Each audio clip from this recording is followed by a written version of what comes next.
마태, 마가, 누가, 요한 이 네 개의 복음서를 우리는 사복음서라고 부릅니다.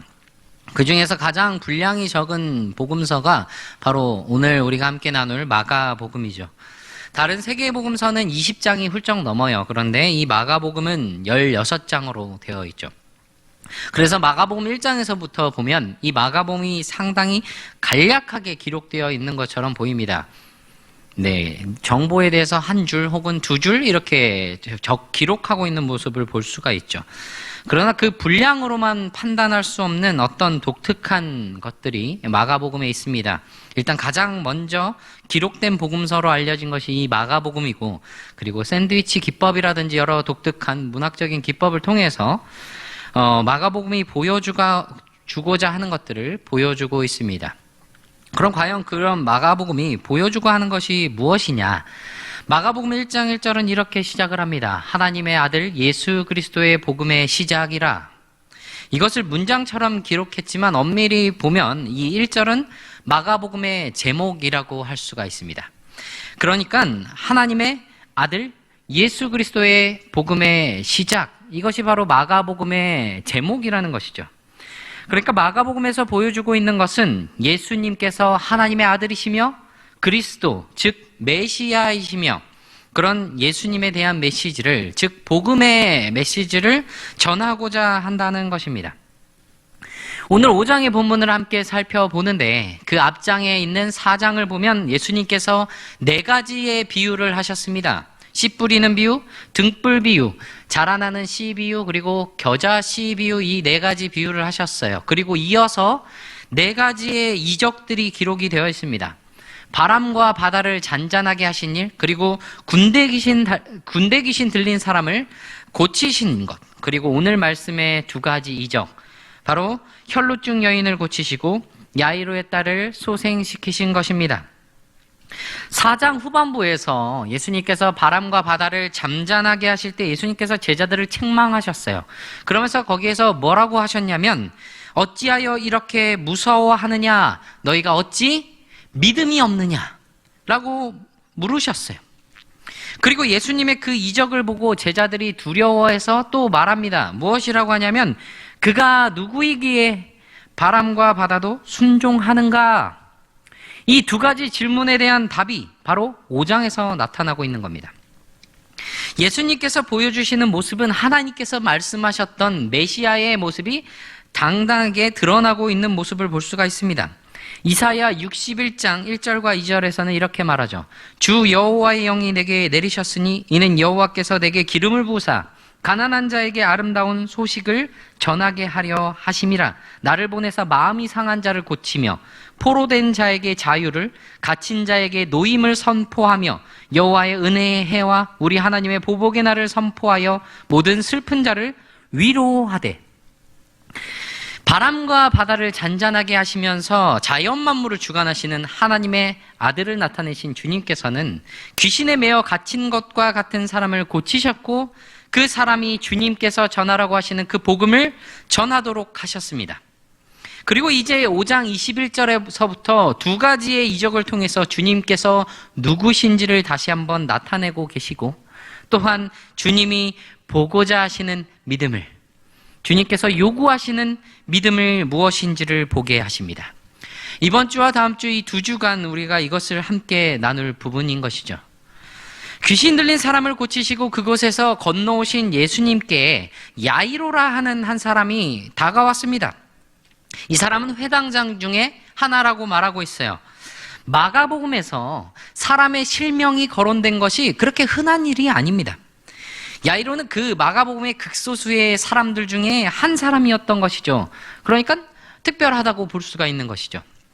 회당장, 즉 회당의 책임자 중에 한 사람으로 유대인 중에 유력한 사람이었던 겁니다. 그런 그가 주님께 온 이유가 있어요. 무엇이냐면 죽어가는 자신의 딸을 고쳐주시기를 바라고 주님께 나아왔던 것이죠. 그런데 예수님께서 그와 함께 가실 때 큰 무리가 거의 애워싸듯이 그렇게 몰려가며 따라가고 있습니다. 여기에 한 사람이 더 등장을 하고 있어요. 이름도 언급되지 않은 한 여인이 등장하는데 그녀가 무엇을 했느냐? 무리 가운데 끼어들어와서는 예수님의 옷에 손을 대었던 겁니다. 왜 그렇게 그녀는 조용히 와서 주님의 옷에 손을 대었던 것일까요? 야이로처럼 대놓고 주님께 와서 주님 고쳐주세요라고 말하지 못했을까요? 야이로는 회당장이고 자신은 그냥 평범한 여인이라서. 그런데 다른 본문에 보면 일반 사람들도 주님께 와서 고쳐주세요라고 이렇게 요청하고 외치던 부분도 우리는 볼 수 있었던 겁니다. 그리고 손을 대더라도 다른 사람들은 대놓고 손을 대려고 몰려들기도 했어요. 마가복음 3장 10절에서 보면 예수님께서 많은 사람을 고치셨으므로 병으로 고생하는 자들이 예수를 만지고자 하여 몰려왔다라고 말하고 있었던 것이죠. 그러니까 이 여인은 고쳐달라고 대놓고 말하지 못하면 차라리 대놓고 예수님을 이렇게 옷에 손을 대기라도 했어도 되는데 왜 조용히 가만히 와서 마치 도둑처럼 소매치기처럼 그렇게 조용히 손을 대고 간 거란 말입니까? 그녀에 대한 마가의 설명이 바로 그 이유를 설명을 해주고 있어요. 이 여인은 혈루증을 알아온 여인이라고 합니다. 혈류증은 헬라어 원형으로 리시스 하이마토스라고 하는데 이것을 그대로 직역을 하면 피의 흐름, 피의 유출이라는 말입니다. 그러니까 혈루증이라는 것은 피가 흐르는 병이라는 것이죠. 한번 하혈을 하면 멈추지 않고 계속 피가 나는 그런 병이라는 것을 말하고 있는 것이에요. 그래서 29절과 34절에서는 이 병에 대해서 설명을 하는 단어가 있는데 마스틱스라는 헬라어 단어입니다. 이것은 채찍, 고통, 매로 번역이 되는 것이죠. 그러니까 이 단어는 육체적인 고통과 더불어서 수치심을 나타내는, 그러니까 형벌과 유사한 뜻을 가지고 있는 것이란 말입니다. 그래서 이것을 통해서 정리해보면 이 여인의 병은 단순히 피가 흐르는 그런 병에 그치는 것이 아니라 엄청난 고통과 엄청난 수치와 괴로움이었다는 거예요. 그런 육체적인 아픔이 그녀에게 있었다는 것이죠. 그래서 많은 의사를 찾았습니다. 병을 고치려고 얼마나 큰 노력을 했겠어요. 그러나 그녀가 만난 의사들은 그녀의 병을 낫게 하기는커녕 오히려 그녀에게 괴로움을 주었다고 성경은 말합니다. 아무 효험이 없고 도리어 더 중하였다라고 성경은 말하고 있는 것이죠. 그렇다고 치료비는 다 안 받지는 않았던 것 같아요. 왜냐하면 그녀는 재산을 다 허비해 버렸던 것이죠. 경제적으로도 그녀는 아픔을 겪고 있었던 것입니다. 얻은 것은 아무것도 없고 모두 다 잃어버렸던 거예요. 그것만이면 그래도 괜찮게요? 외롭습니다. 주위에 아무도 없어요. 정서적으로 너무나 아픕니다. 또한 성전에 갈 수가 없습니다. 마치 버림당한 사람이란 것처럼 느껴지기도 해요. 영적으로도 너무나 아파요. 왜 그녀는 외롭고 성전에 갈 수조차 없을까요? 레위기 15장 19절에서 30절 말씀에 보면 여인의 유출병에 대한 규례를 기록을 하고 있습니다. 정리하면 이래요. 여인이 몸에서 피를 흘리면 2일 동안, 즉 7일 동안 부정합니다. 그리고 그녀와 닿는 사람도 저녁 때까지 부정하게 돼요. 그리고 여인이 부정하게 되는 그 7일의 기간 동안 그녀가 눕는 침상, 그녀가 앉는 자리 모두 부정하게 된다는 거예요. 거기에 그치는 것이 아니라 그녀가 누웠던 침상과 그녀가 앉았던 그 자리, 그러니까 부정하게 된 그것에 만지는 사람, 그리고 그곳에 눕는 사람, 앉는 사람 모두 부정하게 된다는 거예요. 그래서 거기에 접촉하는 사람들은 모두 옷을 빨고 몸을 물로 씻어야 합니다. 그리고 저녁까지 부정하게 된다는 것이죠. 이게 일시적인 유출이라면, 일시적인 피해 유출이라면 그 기간 동안만 부정하게 됩니다. 그런데 이 기간이 일시적이지 않고 계속 이어진다면 그 유출하는 모든 기간 동안 부정이 이어지게 된다는 것이죠. 오늘 본문의 여인의 부정의 기간은 그러면 얼마나 된다는 겁니까? 무려 12년입니다. 무려 12년의 기간 동안 부정함이 지속되었다는 거예요. 결코 짧은 시간이 아니에요. 여러분 12년 전에 어떤 일을 했었는지 기억을 다 하실 수 있을까요? 다 기억 못할 정도로 그 정도로 꽤 긴 기간이에요. 그런 긴 기간 동안 그녀는 부정함의 지속을 겪고 있었다는 거예요. 그 기간 동안 사람들과 점점 멀어질 수밖에 없어요. 왜냐하면 그녀와 접촉하는 사람은 부정해지기 때문입니다. 사람들은 그녀를 피할 거고 그녀 스스로도 사람들과 접촉하는 것이 상당히 부담스럽고 그래서 스스로 사람들을 피하게 되기도 했던 겁니다. 왜냐하면 자기로 인해서 사람들이 부정하게 되기 때문이죠. 위축되고 외롭고 아무도 곁에 없는, 심지어는 가족들마저도요.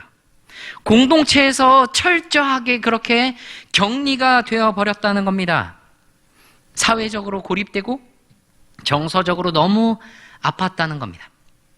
게다가 부정하게 된 사람들은 성전에 들어갈 수가 없어요. 하나님께서는 레위기에서 규례들을 주시면서 부정하게 된 사람이 성막 안에 성막을 부정하게 해서 죽지 않도록 하라고 하셨습니다. 부정한 사람이 성막에 들어오면 그 부정함으로 인해서 죽음을 당할 수도 있었다는 거예요. 그러니까 부정한 사람은 성막에, 즉 성전에 들어갈 수가 없습니다. 이스라엘 백성들에게 있어서 성전에 갈 수 없다는 것은 너무나도 큰 절망입니다. 하나님의 백성이 하나님의 임재를 상징하는, 하나님께서 계시다고 상징하는 그 성전에 갈 수 없다는 것은 정말 자신이 버림당해 버린 것은 아닐까 하는 그런 괴로움, 그런 절망적인 상황이라는 것이죠. 영적으로도 너무나도 아픈 상황에 처해 있었다는 겁니다. 그런 절망 속에서 그녀가 들은 하나의 희망의 소리가 있어요. 예수님이 온다는 소리였죠. 그러나 그녀는 대놓고 주님께 다가갈 수가 없습니다. 그래서 조용히 다가가 옷만 만지고 왔던 것이죠.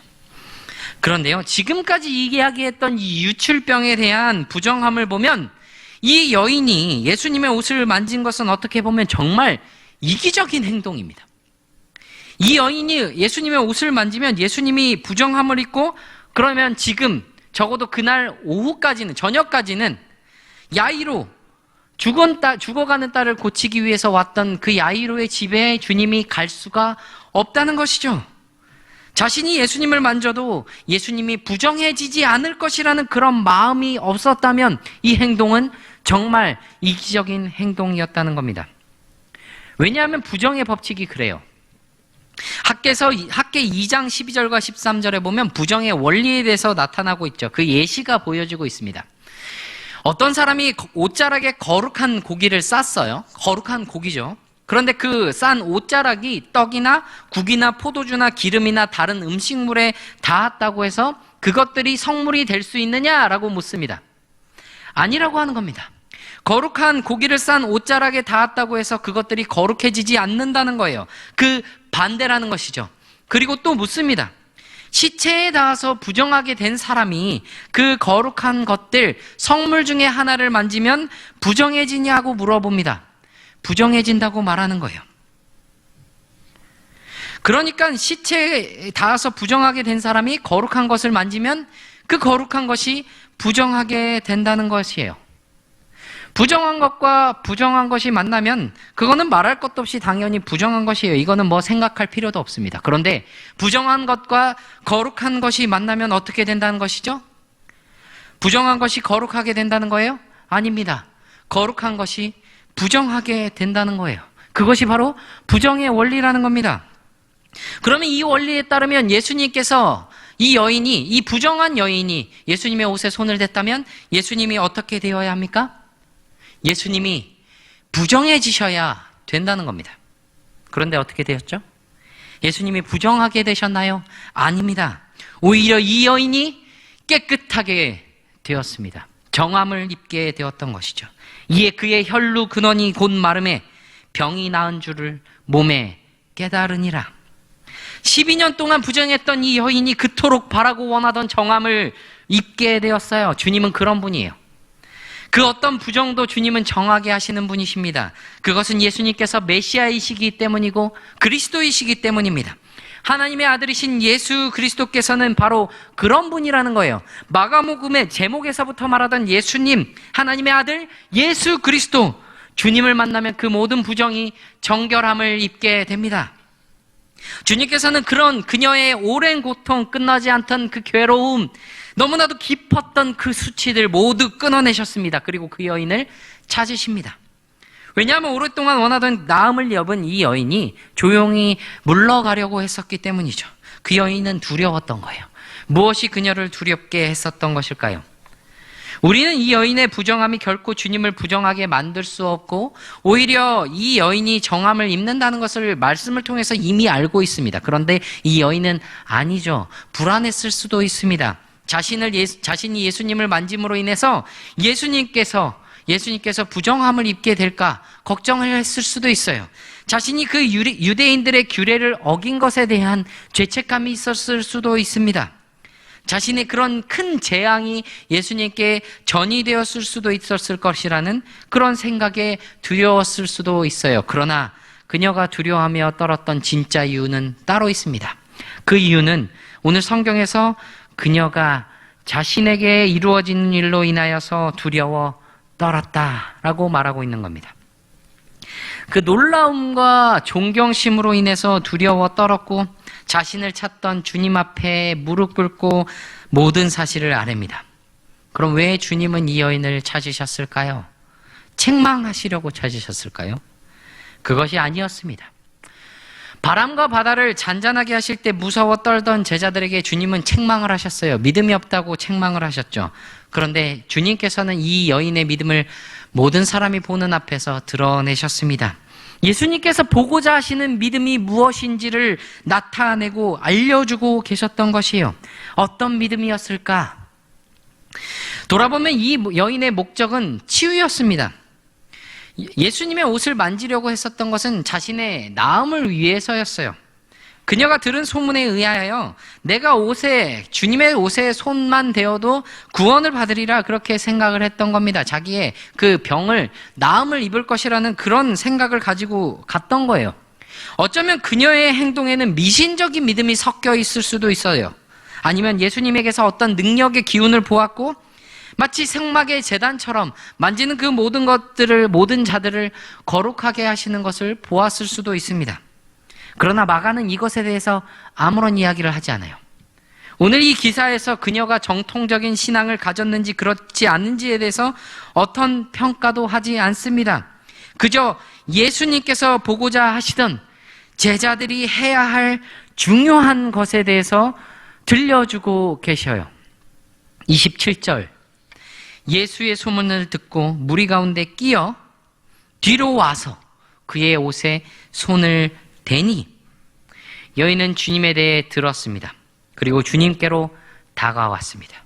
그리고 주님의 옷에 손을 대었죠. 들은 것에 대해서 행동하는 것, 마가복음에서 보여주고 있는 제자의 표시입니다. 제자라면 이렇게 해야 한다. 바로 이 여인이 그것을 나타내었던 겁니다. 주님께로 다가가는 믿음. 이 여인을 통해서 보여주고자 하시는 그 믿음의 모습이 바로 그녀의 다가가는 믿음, 주님께로 다가오는 믿음을 보여주고 계신 것이에요.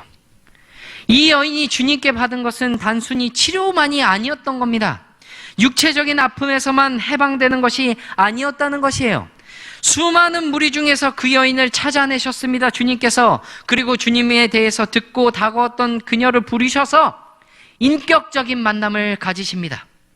이름조차 언급되지 않고 12년 동안 부정함을 입어서 육체적으로, 정신적으로, 영적으로 아픔과 괴로움과 고통을 겪었던 이 여인이 하나님의 아들이신 그리스도인이신 메시아이신 예수님을 만나게 되었던 겁니다.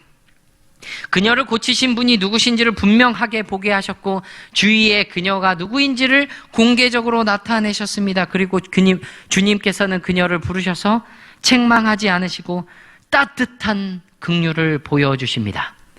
따라. 그토록 외로웠던 그녀를 부르시는 주님의 음성. 따라, 내 믿음이 너를 구원하였으니 평안히 가라. 그 어느 곳으로든 평안히 갈 수 없었던 그녀는 이제는 정말 어디로든 평안히 갈 수 있게 되었습니다.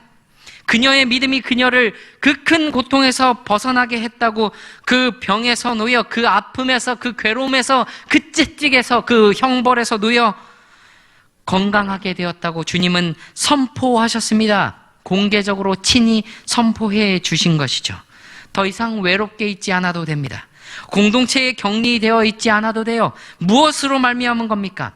예수님의 옷으로 나오는 그런 어떤 미신적이거나 마술적인 것이 아니었습니다. 그 여인의 믿음이, 그리고 그 믿음에 응답하신 주님의 능력이 그녀를 깨끗하게 했습니다. 그리고 그것으로 여인은 자신이 버림당했을지도 모른다는 그 영적인 아픔에서 완전히 벗어날 수 있게 되었던 것이죠. 육체의 나음보다 더 귀한 것 따라 평안히 가라. 그 주님의 인격적인 만남, 그것이 바로 그녀가 받았던 가장 큰 위로며 가장 큰 나음이었던 겁니다. 우리는 때로 주님 앞에 나아가는 것을 망설일 때가 있습니다. 왜냐하면 우리의 아픔이, 우리의 상처가, 우리의 괴로움이 너무나 크기 때문이에요.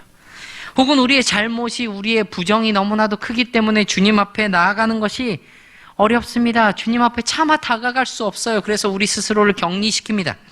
그러나 주님은 우리에게 보시기를 원하셔요. 우리가 듣고 주님께로 다가가는 믿음을 요구하십니다. 주님께로 다가가 주님의 옷에 손을 대는 그런 믿음을, 우리의 모습을 요구하고 계신 것이에요. 그러한 우리에게 주님께서 주시는 것은요, 다른 무엇이 아닙니다. 그 어떤 것보다 소중한 것을 주시죠.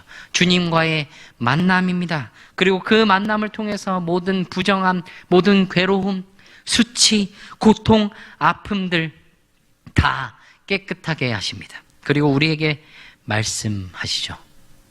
평안히 가라. 듣고 다가가는 우리의 그 믿음으로 주님과 만나는, 그래서 우리에게 평안히 가라 하시는 그 귀한 복을 누리시는 저와 여러분이 되기를 바랍니다.